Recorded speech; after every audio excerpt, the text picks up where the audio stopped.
Renee Good!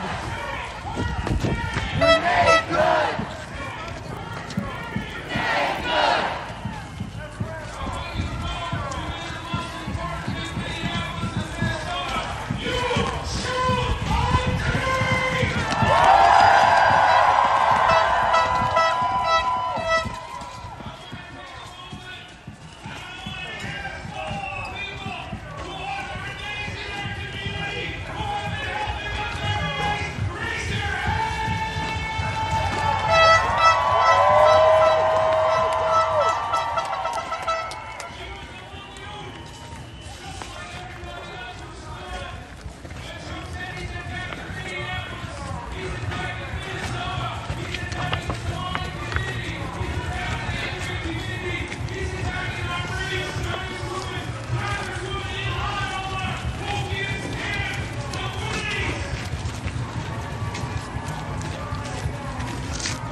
Live in a city that doesn't represent what I want it to represent. I want to be able to bring her in a place where people are saying we love our neighbors.